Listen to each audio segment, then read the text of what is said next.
It's a great honor and a privilege to introduce Zeev Jabotinsky, the grandson of the legendary, the hero, not only in Zionistic Jewish history, but in all Jewish history, Zeev Jabotinsky. So Zeev, you're named after your iconic grandfather. Yeah. Can I ask, where were you born? I was born in Haifa, here, And in what year, if you don't mind me asking? 1953. 1953. And you grew up in a very, I'm sure from your father and the history of your parents, from a very Zionistic family. Zionistic, yes, definitely. And did your parents discuss a lot about your grandfather? No, surprisingly, almost nothing. Because my father wanted me to grow in a liberal family, which would be as much as possible normal, so that I can make up my mind when I grow up. Wow. Me and my sister too. She's older than me, so that was the atmosphere at home. Unless I asked, we weren't really exposed, to these things until 1964. My father was sent in a mission of the Israeli Foreign Affairs Office to Ethiopia for 2 years, starting 1963, ending 1965, and in the middle, Levi Eshkol ordered the bringing my grandfather to burial in Israel. And this was an issue that made me realize for the first time that my grandfather was not really a usual person. And that happened, I was a kid then, 10-year-old kid, but when we had to go to the synagogue where the memorial service was given before the coffins of him and my grandmother were brought to Kennedy Airport and flown to Israel. There was a huge crowd in the streets, and we were in a hotel. So somebody brought us from the hotel. My mother and father went earlier, me and my sister, and the crowd was filling lots of streets because there was no room in the Central Synagogue in Manhattan. And there were loudspeakers in the streets, similar to what happened in Russia during the communism, when Jews weren't allowed to practice Judaism. Yeah. But on Rosh Hashanah they would crowd in the streets because there was no place in the synagogue. And then somebody took us in by force. He was a very masculine person, and he really opened the way so that we could enter into the synagogue and join our parents in the memorial service. That was the minute I understood, or these were the minutes I understood that my grandfather had been somebody special, because that was obvious. I mean, until then I had no idea. Growing at school, when you were at school, with the name Zeev Jabotinsky, It was abandoned here in Israel. It was banned by the authorities here. This was Mapai's rule then, and this was almost Bolshevik in terms of what you teach, what you expose to the public, and what you do not. So until I graduated high school, he was pretty much banned from the education system in Israel. Today, those that preceded those who banned are really bearing his name on every occasion as an example of what should be done. But their ancestors weren't. It's amazing. That's how it was. But your teachers, they must have known who Jabotinsky were, who he was, or I don't know his if they knew or contribution? not, but they definitely did not support it. And your parents, your father and your mother, did they not speak at home about I told you, no. stories or? Not really, unless we asked, okay? And sometimes we did ask, but this was occasional. I mean, it was not a template of life or anything. So a lot of the information that you gained, was it from your own reading and your own? Yes. Well, unfortunately, my father died when I started to get interested in this. And this was when I was 16 years old. So I lost the source of knowledge. So I had to go back to the books and to interview people who knew both my father and my grandfather. And I went to many people and asked them many questions about them. So that's the way I know about them. And uncles and aunts or other relatives that? There aren't any. My father was an only son, and my mother was an only daughter. Wow. So. And he passed away in 1940. Zeev Jabotinsky. Zeev Jabotinsky. In 1940, in Beitar camp in Hunter, New York. At those days, there were summer camps. Hunter had dozens of them. One of them had been a Beitar camp. He came to visit. Actually, the reason he was in the United States at that stage had been because he wanted to try to perform the same thing he did on the First World War. This was during Second World War. In the First World War, he succeeded in persuading the British government. At that time, Britain had been the most powerful power in the world, to form Jewish legions to participate in World War I's effort to free Palestine. This was almost inconceivable, but he did manage to do it, and he was one of the soldiers who volunteered, of course, to participate in it, and the British gave him an officer rank without officer course. Wow. There were about 6 people during the history of British armed forces who gained this honor. So he wanted, when World War II broke at the end of 1939, he moved from Europe from London or Paris to the United States in order to try to do the same with the American government. But he died at the beginning of the process, so he didn't do it. That was the Jewish army that Hillel Kook was trying to set up? That's right. So that was your grandfather's plan, and Hillel Kook was trying to organize it? Hillel Kook tried to do that. I don't know if it was exactly the same thing, but Hillel Kook came into activity from a totally different reason, he told me. He said that he rode in the subway after. Cut this, okay? I'll start from the beginning.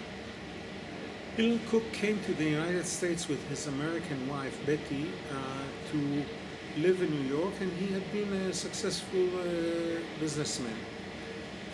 One day he rode in the subway, and he opened the New York Times, and on page 17, he told me, at the bottom part of the page, there was a very small cubicle in which it said that the one sub minister in the Department of State just had a meeting with Rabbi Wise. Rabbi Wise was the leader of the Jewish community in the United States at that time, and this was in '42, in which he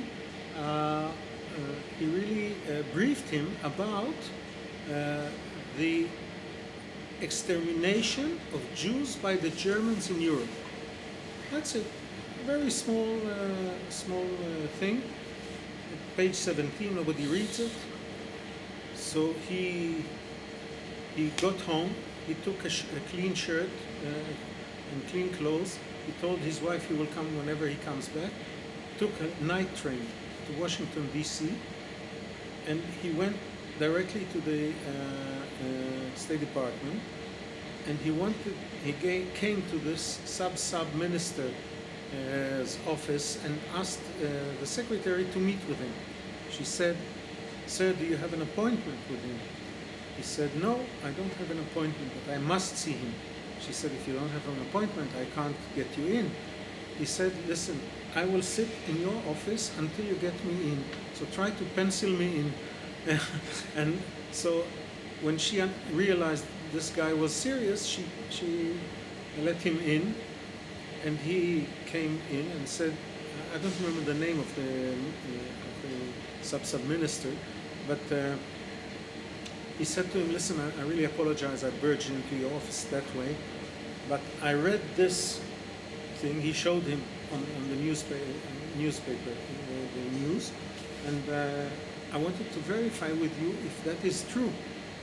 He said, "Yes, that's true, and this was not the first time I briefed Rabbi Weiss. This was about the third time I briefed him." So he said, then why didn't Rabbi Weiss do anything? He said, "You're at my office. You should ask him. He's not here. I can't give you the answer. I briefed the Jewish community as leader about that, and he preferred to keep it a secret, to keep it quiet, not to make an issue out of it." So Hillel turned to him, thanked him for getting him to meet with him, and said him, "You are looking at one Jew whose life had changed this minute, and would never be quiet until this is not publicized and something is done about it." And he left the office. This is why Hillel Cook went into the Executive committee. activity and started to form the committees. Okay, one of the committees was the committee for Jewish Army, but I think this was one of the last ones. I heard it otherwise, that the Jewish army was first. Maybe. Jabotinsky sent him there to set it up from the Irgun. And then, I don't know if your father joined him or Sam Marin at the time. And then when he read this announcement, he put Zionism and everything aside. And he said it on video, "I don't know what you're going to do, but I'm going to wake up in the morning and go to sleep at night with only one purpose, to try to save the Jews of Europe." And they succeeded to do, in a very small scale, but they succeeded to save tens of thousands of Maybe Jews. more, according to the Weimar Institute, 200,000, but you never know what these numbers. The numbers are, okay, so Numbers I are was- numbers. And you heard this from Hillel Cook himself? Yes, because Hillel Cook was my father's best friend, and he made Aliyah to Israel in 1966, and they met a lot. My father died 3 years later in 1969, and I really adopted him as my stepfather. That's what I heard. And I had long sessions with him, asking him the questions, getting all kinds of. Zeev, can I ask, did Hillel Cook approach Stephen Weiss after he had been at the sub-minister? I don't know. What I know is that Stephen Weiss sent, when they started activity about trying to avoid, to put pressure on the American establishment to try to avoid extermination of the Jews in Europe, they were banned by the whole establishment of Stephen Weiss, to the extent that they sent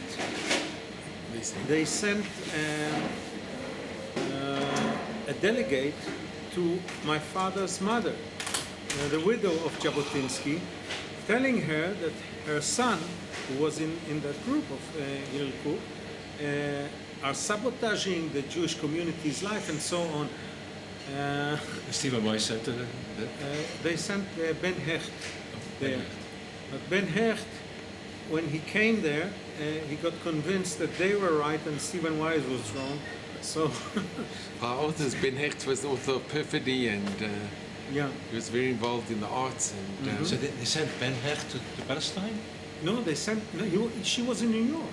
Oh, she was in New York. Yes, yes. Oh, your grandmother stayed in New York Yes, after Hunter. He was buried in New York, my grandfather, and she didn't want to leave the place where he was I buried see. because she wanted to get buried next to him, I see. which she did. So she stayed in New York. And even when he was brought to burial in Mount Herzl, she was brought with him, and they are both buried in Mount Herzl. Now, there's one thing which I heard differently. It's important maybe to cross-check. I heard that what happened is that Riegner from the World Jewish Congress sent a telegram from Switzerland advising either the State Department or the World Jewish Congress about the atrocities. It was followed a short time later, maybe 1 or 2 months later, by the Sternbuch cable, were Orthodox. And then Weiss consulted, or ran right away to the State Department, and the State Department told him, advised him to hush it up, and then he hushed it up. That may have been true. But he went there, I heard that he went there voluntarily. Okay, It may be maybe true. true. Maybe true. Maybe true. I'm not. No, but it sounds like from what the State Department said that we told him, but he's the one who didn't make it public. It's not really clear what. But he said he's the one who didn't make it That public. was what Hillel Kook was answered when he asked why doesn't really? he do it. What I heard is that the State Department requested him not to, but I wouldn't care what the State Department says with it involves Jews. He betrayed his He's a big fan of Roosevelt and not the government.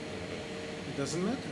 there were doesn't matter. there were many incidents when the rabbis marched on to meet with Roosevelt, and they were prohibited from meeting him. When they had the march in Washington, Did he tell you about it, the Rabbi's March? No. No.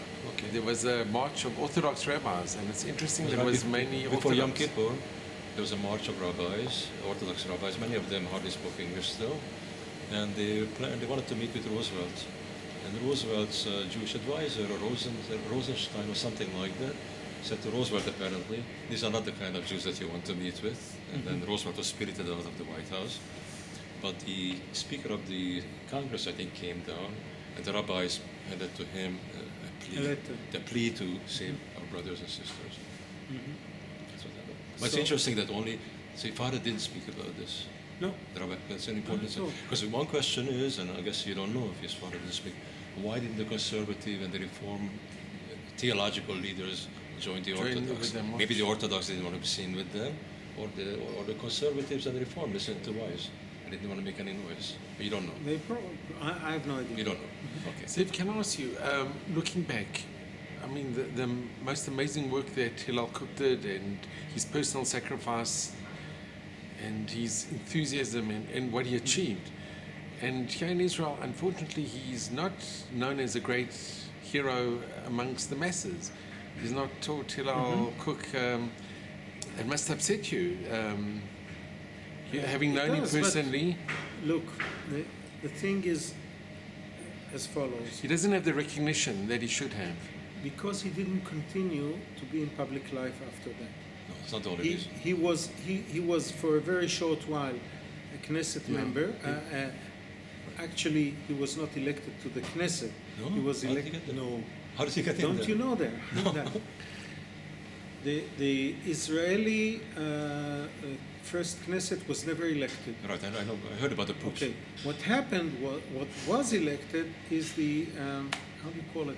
Congressional, constitutional committee. Constitutional something like committee. that. Something like that. The Constitutional Congress. I think. What? Constitutional Congress. I think. Constitutional Congress was elected in February 1949. Okay, they had to form a constitution. But there was a purpose to form a constitution, really? Yes. But there was And a that different- is even written in Megillat HaAtzmaut, in the Declaration of Declaration of Independence. Independence. Yeah. So, but and they were elected for this purpose, and their second or third decision had been to turn themselves into the first Knesset. So this was, After the Constitution. there was no No, constitution. no. So they decided to forget about the Constitution. Yes, and then to elect this- themselves. To say, to we become- are now the first Knesset. We are now, yeah. And these are the five words in Hebrew that turned everything off. המועצה המכוננת היא הכנסת הראשונה. The Constitution Committee is the first Knesset. And that is, there's a long-term and short-term problem with it. Okay? The short-term problem is that they really took power that 118 Knesset members voted To elect to themselves. elect themselves and the two that opposed, Hillel Cook and my father, to become the first Knesset members. Okay? This is completely illegal. Okay? So that's a very Short-term, right? short-term damage. The long-term damage is that we don't have a constitution until That's today, right, and right, all yeah. the disputes, the harsh disputes, are getting harsher because the gaps get wider. Right. And there's no constitution, it's true. That's right. Do you think it would have? Did your father say it would have been easier to establish Israel from almost nothing if there was a constitution? It would have been created a problem. I don't know about my father. I heard it from Hillel. So, I've heard it from Hillel. So Hillel said, No, I know he was adamant. But I think he jumped up and said it's a putsch or something. yeah, like he that. said it's a putsch. Right. And the other people of Mapai who sat in front of him said, "Shh, you don't understand anything." Got him to. Who's the one who said? Who is the one who announced that this is the first case? Was it Sharet or Ben Gurion? Do you know? 118 Knesset members. No, but somebody who said voted. something in the beginning. This was, Who put up the motion? The motion was put by Sprintzak, Baruch Sprintzak. who was the Knesset chief, Right. speaker, the speaker right. of the Knesset. Oh. So that's when Hillel could jump up. That's right. And then there were parties already? The Yes, Herut, yes, Herut yes. and everything existed Yes, yes. before that? Yes, Even in the Yishuv? yes, yes. Before the elections, all the parties formed. No, after the independence, right? Yeah, the independence had been in 48, Right. in May 48. And the right-of-way parties were formed. And immediately there was a war that broke out. Right. So they couldn't form the elections, but they took one ceasefire that took place at the beginning of 49 Yeah. and made the elections then. Oh, so that was a popular election for the parties. Yeah, Oh, I see. Okay. So yeah, your father was in the Herut, right? yes, sir. That's right. And No, can I ask, did Menachem Begin, did he come over to your home, or was your father No. very close with him? No, Probably the opposite. Were they friends? Were they? no. That's what I heard. Tell me, why was the two questions? Why was the relationship between Hillel Cook and Begin so acrimonious, and was your father involved in it also? My father had another layer. Okay. Okay, and that was that he was the son of Jabotinsky Oh, and that's not even Begin. worse. Right. I see. Why would Begin be against Jabotinsky? Jealousy. That he cannot feel it. So why was the relationship so bad with Begin and Hillel Cook? Do you know? Because they opposed him. They were in opposition in Herut. I see. It was an opposition within the party. Yeah. But these pictures with Menachem Begin and a very big picture of Jabotinsky in the background, with Yes. in the Herut party. That's true. So It's hard to believe that they weren't close. It's, No, but that was Jabotinsky, the this grandfather. was my grandfather, I know not your my grandfather. father. Not that his father. I see. Why did they leave the Knesset? Because the Knesset, this. Well, they sat there for a while, right? For 1 or 2 years, no? Yes, for 2 years. 2 years. At the end, they split into a small party called the New Regime, Hamishtar HaChadash, Right. which advocated for free economy, for a lot of things Right. which sound very logical today, but at that time were not. Radical. Radical. So and they went. They They tried to be re-elected to the second Knesset, but they failed. Was Merlin also with them? Yes, there were 4 Knesset members with them. Merlin, Hillel Cook, my father, and Cohen Sidon, I think. Cohen Sidon was the advocate who found Yossele Shufmacher later. You know, the guy that was kidnapped by the boy. The boy, yeah. It's very famous. Infamous story. Yeah.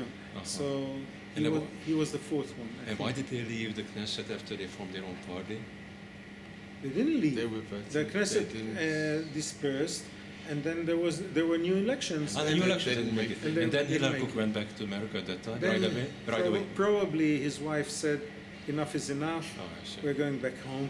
So to Manhattan, right? and they lived in Manhattan, and he made a lot of money, and he What was lived it? there. He was a broker? A broker in Wall Street? Wall Street. Oh. Yeah. Zeev, can I ask, it's a bit of a controversial question. The whole affair with the Altalena, Yeah. was that your father's involvement or... No, my father hadn't been then in Israel. He was in New York because the British, when his father died in 1940, he was in prison for bringing in illegal immigrants. The He was- British imprisoned him. Yes, and that was at the beginning of 1940. That they imprisoned him in August when my grandfather died. They released him and let him go to America for the funeral and canceled his visa to Israel. So he was 8 years in New York. And that's when he joined the group of Hillel Cook. Did Hillel Cook discuss his involvement with Altalena with you ever? Yes, he told me the story, how he saw it. How did you see it? Hillel Cook went to Kfar Vitkin's beach when the Altalena got there, and there was the whole thing. They unloaded the ammunition there, right? They wanted to unload. But they didn't unload at Kvarvitkin? What? They didn't unload anything in Kvarvitkin. They tried, and then the Haganah started shooting, so they stopped. But they started shooting already in Kvarvitkin? Yes, Oh, yes.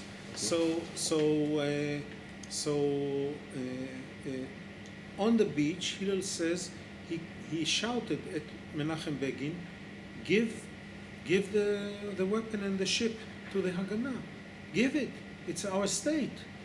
And Begin wouldn't listen. So Begin mounted the ship. Okay, he went on board, and the ship went sailed back to the sea, and the Came to rest Tel is Aviv known. after that. Didn't And he told me afterwards, when he stayed in Kfar Vitkin, he went up north. He wanted to get back to Tel Aviv, so he didn't know how to do it. So he started walking parallel to the beach until he hit Nachal Alexander. It's not a river. It's not Small even a river. creek. River Israeli style. So he started walking. He didn't know how to swim, so he started walking along one bank of that creek until he reached the beach, and then he found out that it wasn't streaming at all because the beach blocked that creek from getting into the sea. So he walked back, and went to and stopped a taxi to Tel Aviv, and there was a roadblock of Haganah of IDF people, and they asked for identities, and they saw his name was Hillel Cook, so they asked him, "How are you related to Peter Bergson?" Wow. So he said, "I'm Peter Bergson." So That they was took his him first off. mistake. They took him off the taxi. Later on, he understood that there was a death penalty on his head from Ben Gurion personally, but he was taken to Bet Sha'an's prison, and he was sitting there for 3 months until they got him out. I heard from Nili Cook, his widow, that in the prison he was afraid to go to the bathroom because he thought that they might say that he's trying to escape and would shoot him in the back. But that somebody saved him. It was in the Secret Service then. It was a friend of his, and I he don't know saved that. him. Okay, I don't know that part. So the prison episode you don't know. No. But he said that there was a death sentence on him. He told me later on he found out that there was a death sentence on his head. On him only, or maybe others? On his head. On his head, for sure. on his But head. also others, you know? Or I don't know. You don't know. Now, what I heard is time to cross-check stories.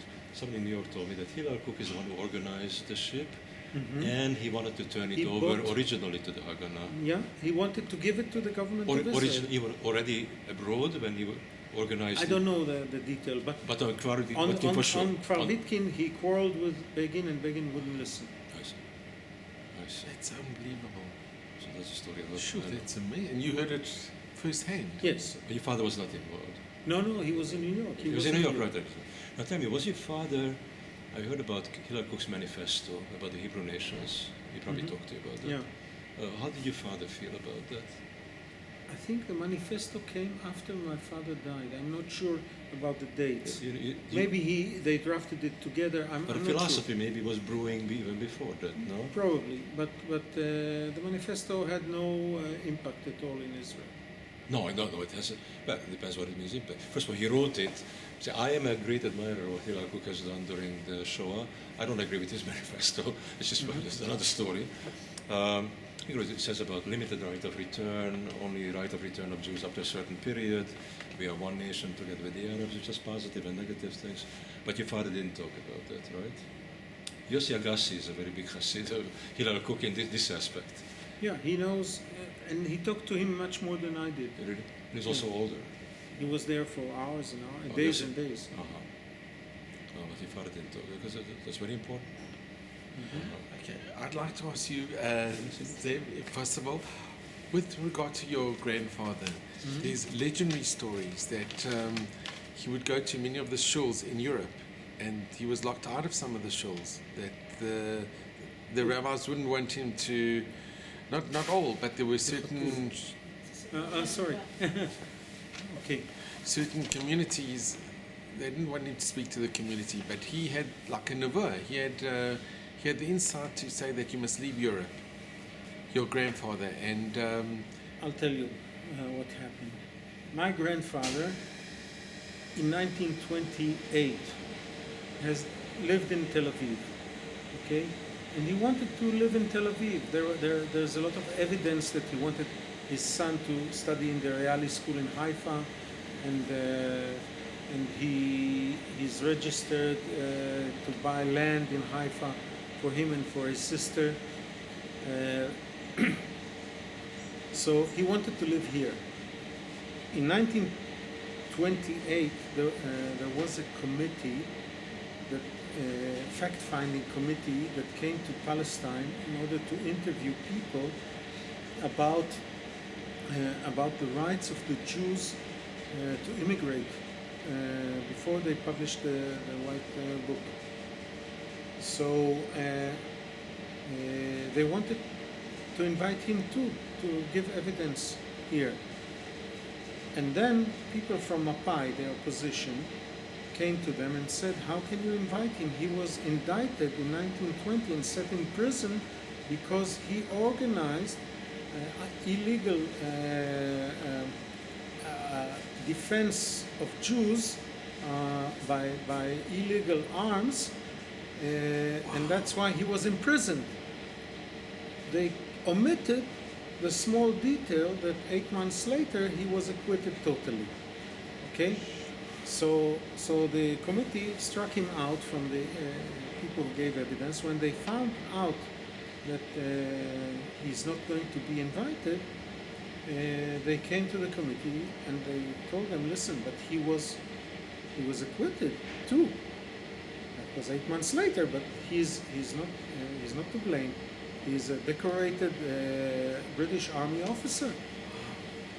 So they said, okay, that was a mistake of us not to check, and we invite him to give the evidence in London. So, because our schedule is closed here in Palestine, and we're leaving at a certain date, so please, at the beginning of 1929, come to London and give us the evidence, which he did. He knew that when he will leave Palestine, they will cancel his return visa. At that time, he already forecasted the extermination of the Jews of Europe.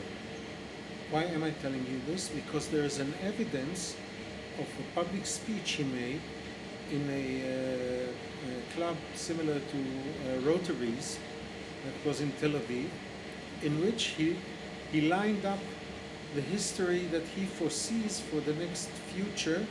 It was called Club 28. This was the year, so he gave a forecast of 28 years.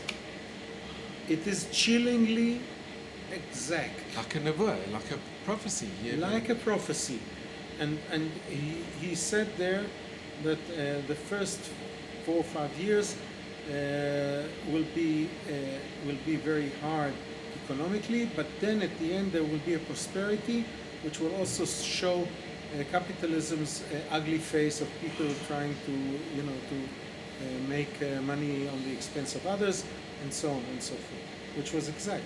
And he said the next period will from 32, so he missed by a year, until 1940 will be a dark age of the Jews. Dark clouds will come over the Jews of Europe. These are his words, and the danger will become more and more apparent to them, and unfortunately they will not try to leave. He said from 40 to 48, catastrophe will fall on the Jews that stayed in Europe. Many of them, many millions of them will die. He foresaw.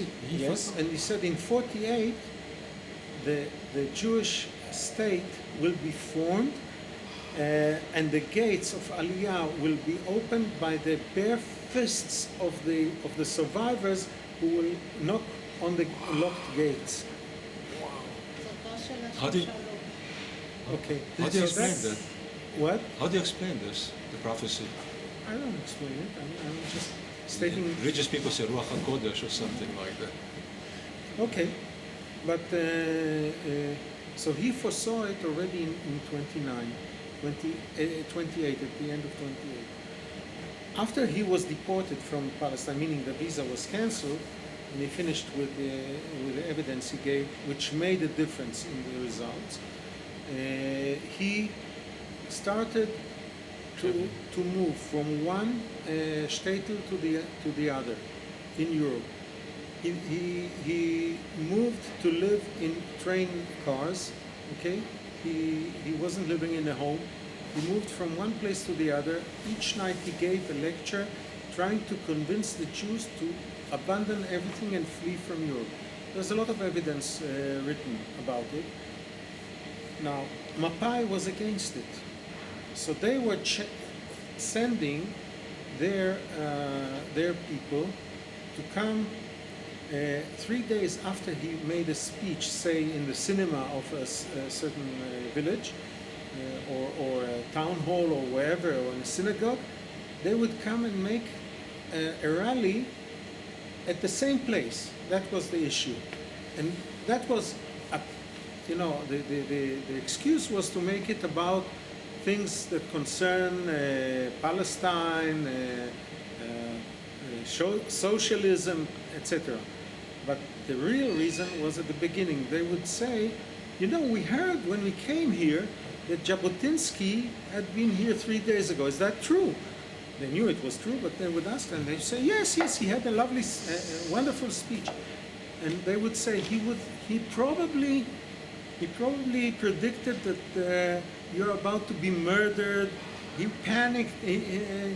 Don't worry, he is panicking. And there is nowhere to go to Palestine. We come from Palestine. If all of you will immigrate, there will be no work, and there will be no food, and there will be. You should go on with your life. This is just a panic of somebody who should be institutionalized. Okay, and they were sabotaging it all the way. So probably your question about the rabbis was part of it, and maybe not. Maybe the rabbis just opposed it because he was Zionist. And Zionism was against the At that time. the But Orthodox not religion. all. It wasn't. It was all of six. it. Much of it. I don't know. All of it. Can I just- What was in it for the other Zionists? Why would they do this? Mapai, Mapai, in those days. they had a majority here, but they had no majority if all the Jews would come from Eastern Europe. Well, they could have, some of them would have joined Mapai, some of them would have joined something else. That's the problem. There's something else is the problem. I see. Oh, they had total. Oh, didn't have total monopoly. Total monopoly. Yes, I see. they were very. Also because of the monopoly. Yeah, they wanted to maintain political monopoly on what goes on here. You told me this on the telephone once. See, there's a story that your grandfather met with Reb Meir Shapiro from Chachmei Lublin, and he saw the beautiful yeshiva that was built in Lublin, and he said the famous words that it's wonderful, but it's not in Eretz Israel, and it won't last. I didn't tell you that. No, because I but don't know. it's a story that we've heard. We've heard from many people. Maybe, okay. And he had also the nevuah that, and it's true Look, he because has a that chilling, very small speech he made in the synagogue of Warsaw on Yom Kippur of 1939 or 38. I'm not sure. Okay, maybe a year before World War II started, or a few months before that. And in this short speech, he says, "Flee while you can. Go away, because the fire is, the catastrophe is close, and when it will start, it will spit fire and kill all of you." Where was this published? It's everywhere. this I'll was send it to in you. Warsaw. In Warsaw's synagogue, main synagogue. Was there Shabbos published? Nobody. Now, that's the reason why he formed Beitar. Because he understood from this day-to-day touch with the Jewish communities and the Jewish public, that the people who are not youth anymore, above youth, older than youth, don't want to leave there. They think that nothing will happen. They see the anti-Semitism as something that's ongoing, something you have to live with, and they won't leave because of parnosa. Yeah, Because they're living to make a living. To yeah. make a living. So he understood that the only ones that will leave, the only ones that Are the youth. will be convinced and leave are the youth. So he formed a youth movement for that, Beitar. That's how Beitar came into being. And what year did he form Beitar? 32 or 35, I'm not sure. Okay. I think in Vilna. So, what did your father say about Jewish leadership and his experience in the United States? And how to My have been father, different? I never heard him talk. Only Hillel Kook was in touch with them. Yes. He never said how it would have been if Stephen Weiss would have acted differently or Nachum Dolan. We didn't speak. I never heard from him anything That's about an it. important issue. Yeah. What was your father's role in the Bergson group? Do you know? I know that they sent him to Istanbul to be the representative in touch, the liaison, their liaison to the Board of Refugees Oh, headquarters. the Vatat Salah? Yeah, the Vadat Salah. He was member of Vadat Salah. I say he was and from the Bergson group in Quote. He was he was a representative that's in right, Istanbul. in Istanbul. I see. There's a testimony about it from Yoel Brandt in the Kastner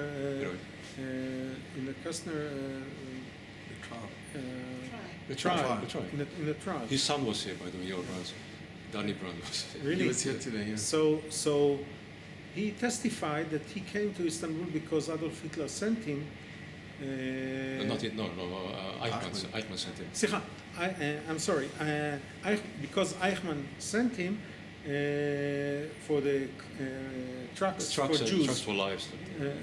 Trucks for Jews. Just for That blood was- dogs, for Jews. Yeah, and that was the deal. He wanted to strike, and he met first the revisionists representatives there, Klarman and my father, and then he met Teddy Kolek and Ehud Avriel.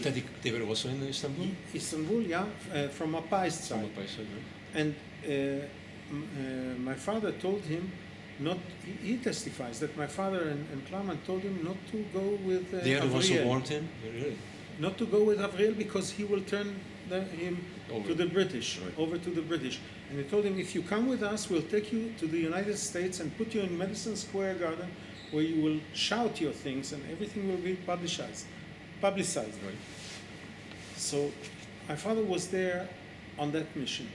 That was part of his. part of his mission. But I don't know exactly what he did In addition.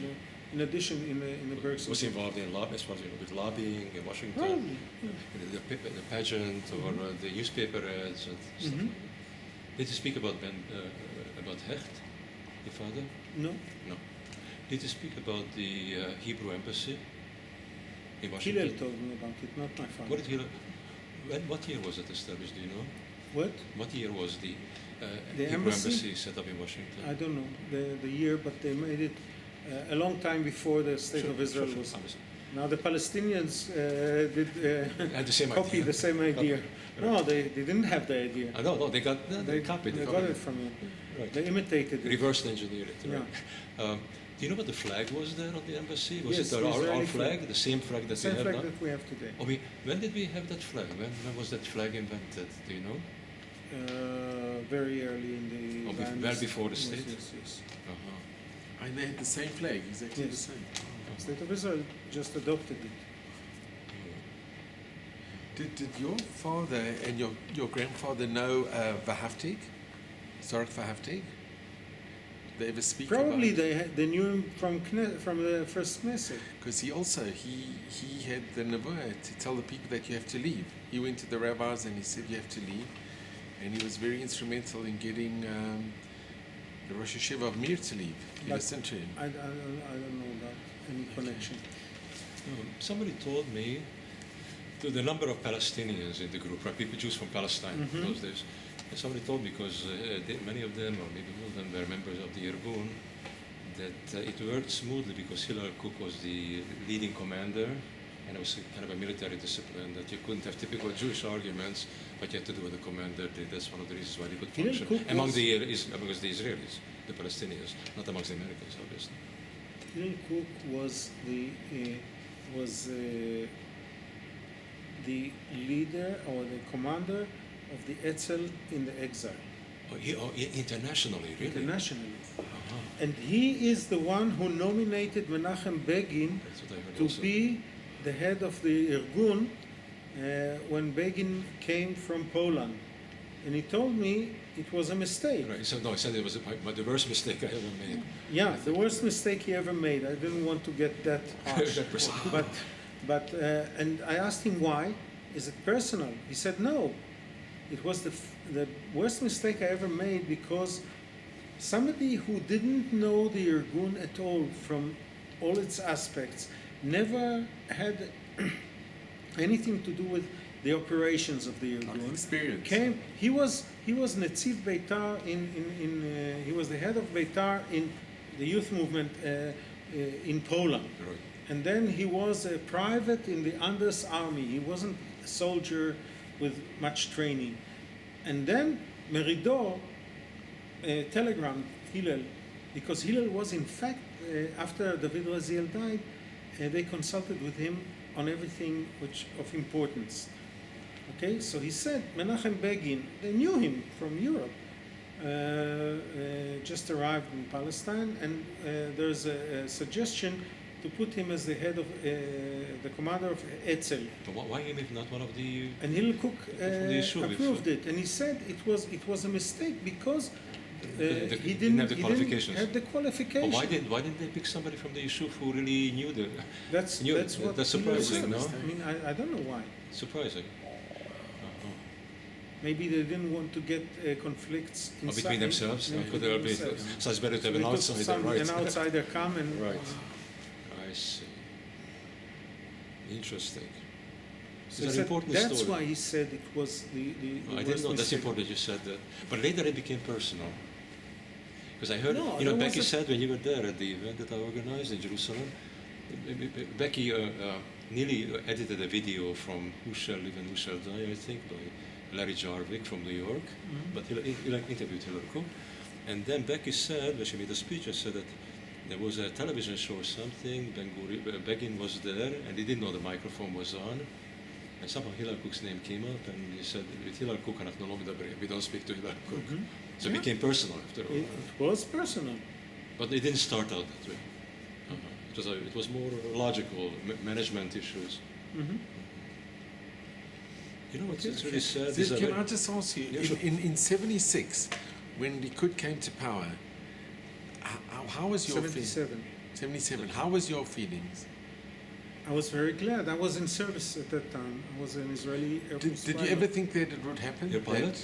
I'm a pilot. Yeah. You're a pilot? I'm a helicopter pilot of Israeli Air Force. Zeev, did you ever think that you'd see the day when the Heirut, when Likud would come to power? I didn't believe even before these elections that Herut will win. I mean, because I was born with Mapai, and they won every election. But these were elections that made the swing. Tipped over. It tipped over, yeah. Right. It was actually the rebellion of those who were suppressed by Mapai. Really. Yeah. And they were the majority. Who were oppressed by them? A lot of the Sfardim. The a lot of- Sfaradim Sfaradim came mostly? from the Arab Oh, that's why the states, Sfaradim are such supporters. the Aliyah that was in the Ma'abarot, and they were the poor portion of the society, and they had a lot of bitterness against it. They Is didn't. that for ideological reasons? Is it because of bitterness? I think much of it is because of bitterness and because of the arrogance in which Mapai clerks treated them. Yeah, that's true. Have you heard about the Chachachim of Shimon Peres? Yeah, And that's part where of it. Much later on, much later. That's much later on. But still, it was still That's there. remains of what Right, was there's going on the before echo that. of what happened. That's it. Tell me something. Wallenberg had his 100th birthday, I think, in 2012. And the Knesset organized an event for him. Wallenberg is a brand name, very well known, deserves it, no doubt about it. So does Karl Lutz and others. And then I had to organize it. I suggested to invite Wallenberg's niece, who's a friend of mine. I met her when I met Agnes Hirschi. And then I suggested, why doesn't Yuli Edelstein, maybe it was Ruby Rivlin at the time, why don't they invite Hillel Cook and his family, just maybe either publicly in the Mlea or in his office, to put his arms around them, just say thank you for what your father has done. And they didn't do that. What could be the reason why? Even Yuli Edelstein, I think they don't know. what? Ignorance. They don't know. No, Ruby Rivlin knows. I spoke to him about this once. So Why would Ruby Rivlin? I'm not to answer about it. I know, but don't know. go to his office. Right? Yeah. Like you said. But that's I have no surprising. Netanyahu, was Netanyahu's father involved with Hillel Cook in New York? Not really. Netanyahu's father came, according to Netanyahu, I didn't check it, to Bibi. He came with my grandfather to the States on the mission to try to get the Jewish army built in the as part of the American army. Netanyahu's father? Or? Yes, Oh. Ben Zion Netanyahu. No. So he was with him, but when my grandfather died, I don't know what he did, but he didn't join Hillel Cook's group. Was he in New York at the same time as the Bergson group was active? He was until my grandfather died. He was in New York with my grandfather. And they were close? I don't know. So how do you explain? Because why did I bring this up? Here is Bibi. Okay, he's a very bright guy with all of his problems. Also, nobody's perfect. But why wouldn't people in the Likud do something about the story of Hillel Cook and others? It's an important story for them, even for the party. I cannot give you the answer. Do you have any You're asking the guesses, wrong any person. push? No.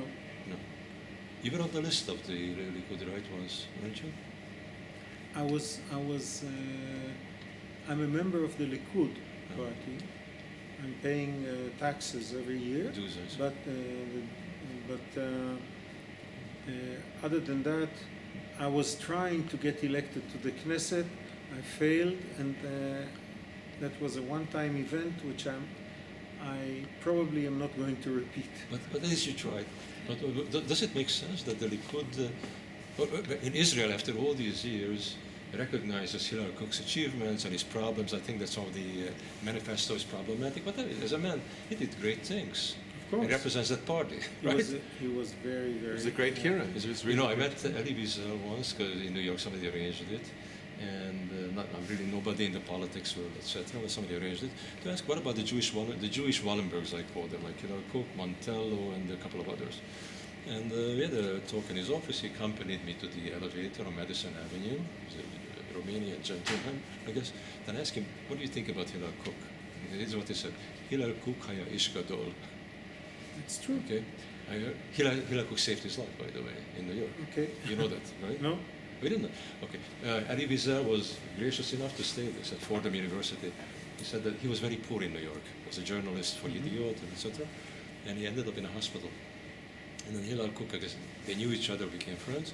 And then Hillel Cook went with blank checks, To the hospital. signed, I think, and said, New York is not a good place to be without any money. Mhm. And he came back to him again with the checks. And then Elie Wiesel said, well, they became friends, and he said as a joke, we probably wanted to get his money back. We stayed in touch. So they knew each other well. I never talked about Elie Wiesel with Hillel Cook. The Holocaust Museum. He was, I heard that when they set up the Holocaust Museum in Washington, he was put into Siberia, but some place where maybe 2% of the people go. And that's also unusual. That happened in America. It's an American story. It's not just Yad Vashem that distorts. I don't understand. Yad Vashem also distorts history.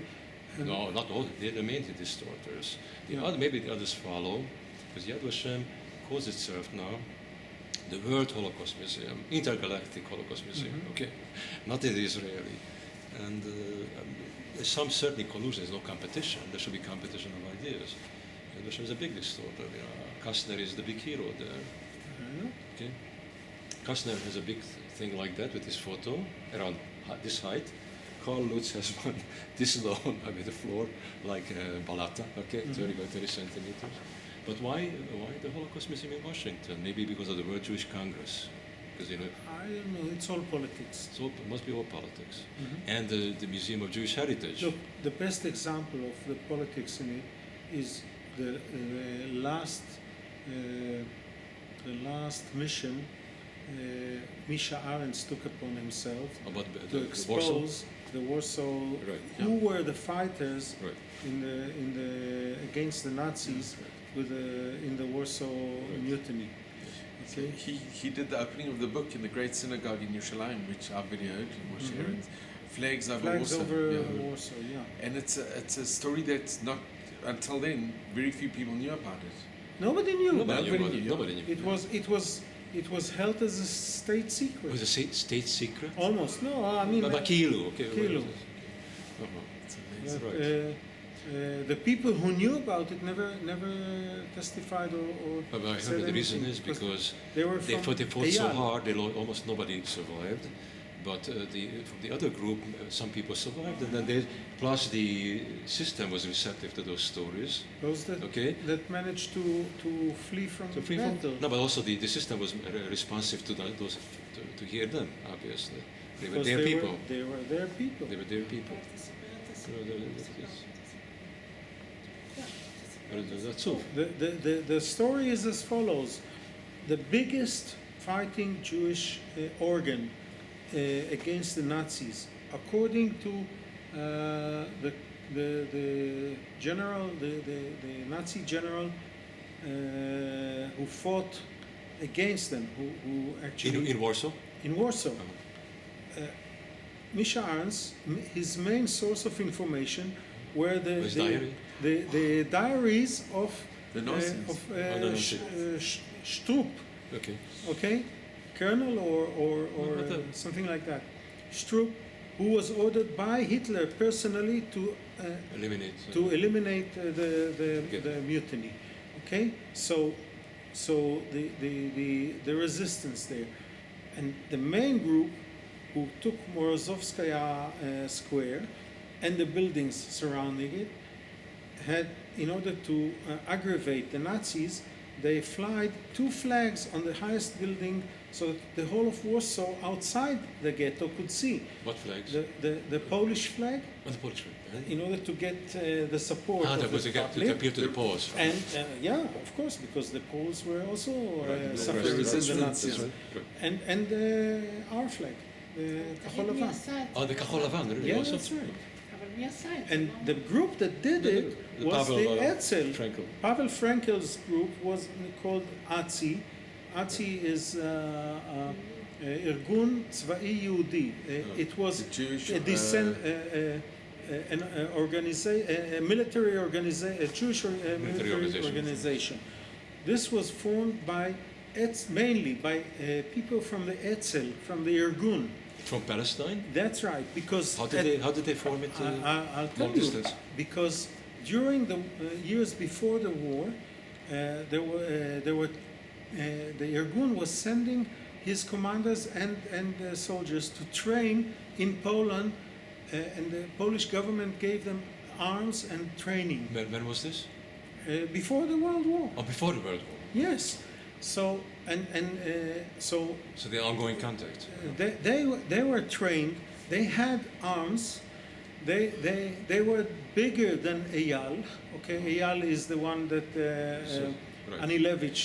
Miloš, 18. Yeah, and they made the main thing that made Hitler so aggravated in order to put it down, because flying those flags. Oh, the flags was the irritation. Yes. That's what's called Oh, really? flames Yes. over Warsaw. Oh, that's And the it- reason.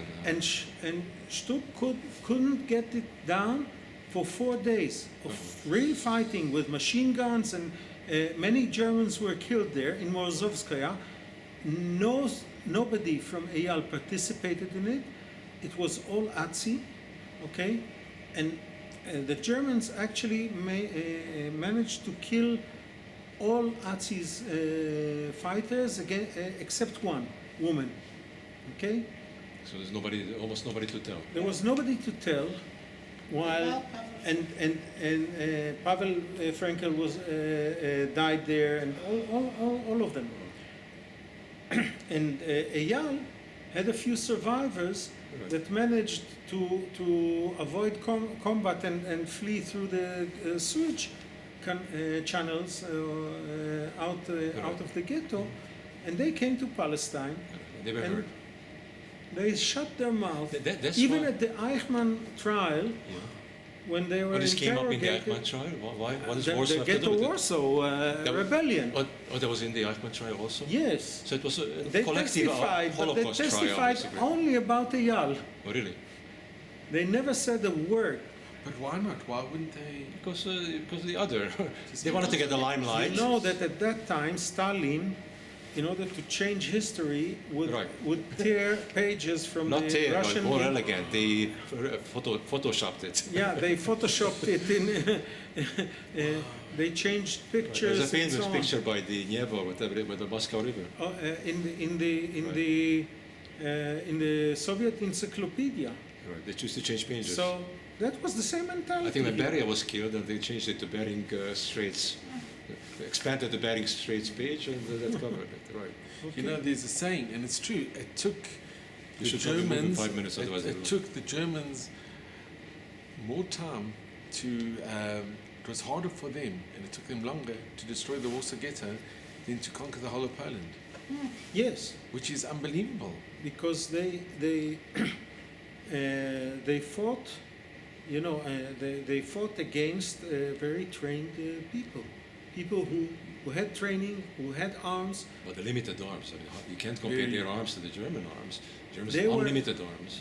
Of course, In and that's comparison, why- in comparison. in comparison, and that's why They didn't succeed. They They just won fell. Okay. You're right. eventually, but No, but also, but they knew that it's either death in any case, mhm.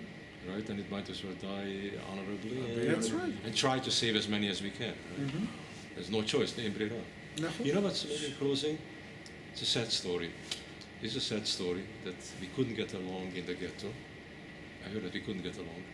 because the other group said, well, these are not socialists, they're capitalists, whatever they are. Yeah, that was we couldn't get along in the United States, Stephen Wise, etc.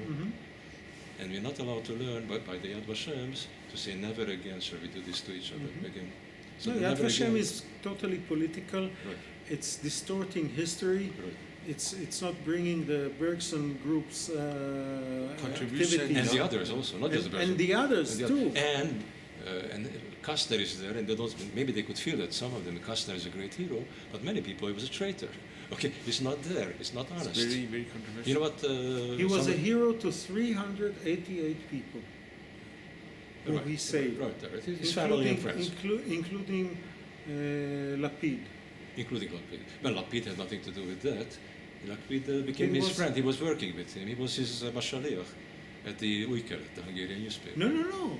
Tommy Lapid He was on the train. He was on the train? Yeah, as a You kidding? child. Yes, You with his kidding? mother. With his mother? Because they knew Kastner. But they knew Kastner. Yes, and Kastner. How put did they them knew as Kastner? a- They were from Yugoslavia or something, not even from Budapest. I don't know.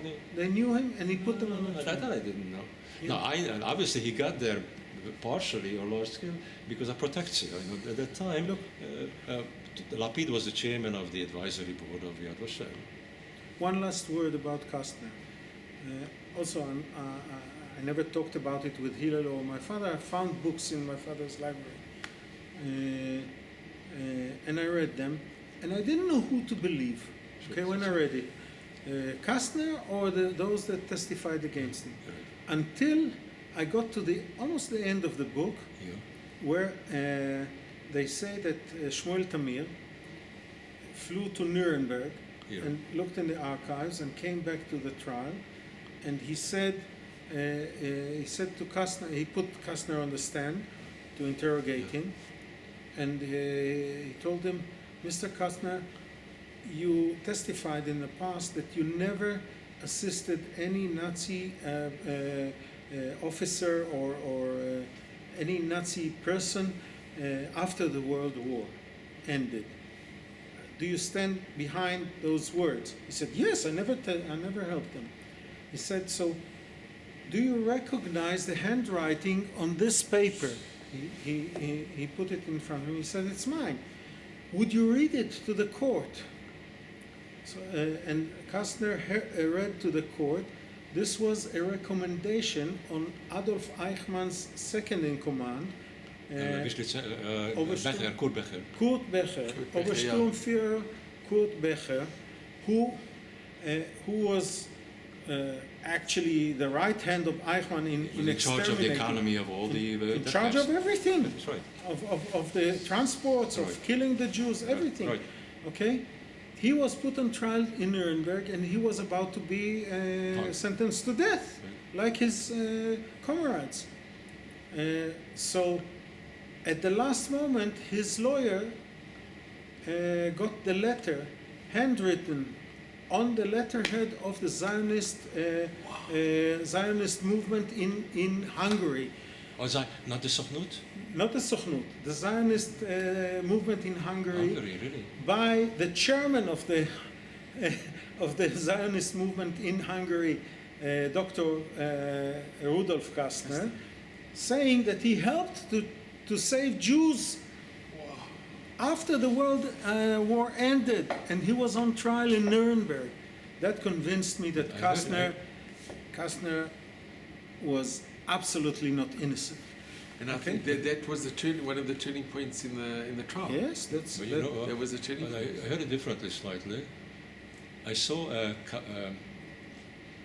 reimbursement for expenses, I think, to Nuremberg, on a green paper, small green paper.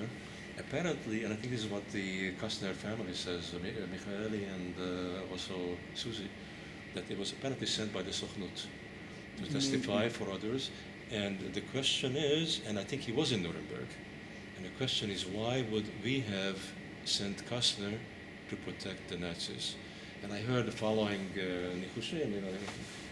people are hunting for answers. Maybe the Germans had weapons, and even after the war, these Nazis we made a deal that they turn over the weapons to us in Europe that are hidden, or money, that, the stolen money from Hungarian and other Jews. But there was I also, don't know. there was also These are just to, speculations beyond the scope of the trial. Besides, In this no, trial, the fact that he was there, I don't think it's a speculation. Why he would have done it, I don't know. But I heard something else, that Israel did business with Kurt Becker's companies after the war. I forgot what kind of business. He became a very successful businessman. Yeah. And the question is why? How could we do business with a Nazi? Of course, we used some spies, some Nazis as spies in Egypt also. Politics is dirty. I just want to mention, Zev, your grandfather, you must be so proud that today, thank God, in Israel, he's an icon, he's a national hero. Broad spectrum, and there's, irrespective, people look at Jabotinsky, they go to Har Herzl. I live very close to Har Herzl. There were stamps issued, his name is, there's streets, I think in every single city, Jabotinsky. In Yerushalayim, it's one of the main streets. But it must give you a lot of satisfaction knowing that, thank God, your grandfather got the recognition which he deserved. he deserved, yeah. He very much deserved. The truth, although Ben Gurion tried to suppress it, But the truth came out, yeah. And it's the will of the people. And there's the Jabotinsky streets, I think, in every city in Israel, in every town as well. And it must give you and your family a lot of Look, satisfaction. I'm very proud to be his grandson. I did nothing to contribute to this fact. Well, You're actually also very proud to be your father's son. I'm very proud to be my father's son, and I also didn't contribute to that fact. But Zev, I must just tell you, from Larry and myself, we really want to thank you for your incredible insight, your just being with you in your presence, relating to us the stories of your father and your grandfather. It's been such a privilege and an honor, It really. really is a privilege. And we just wish you all of Hashem's blessings. You must just have Thank you. Mazel Brocha at May Stream.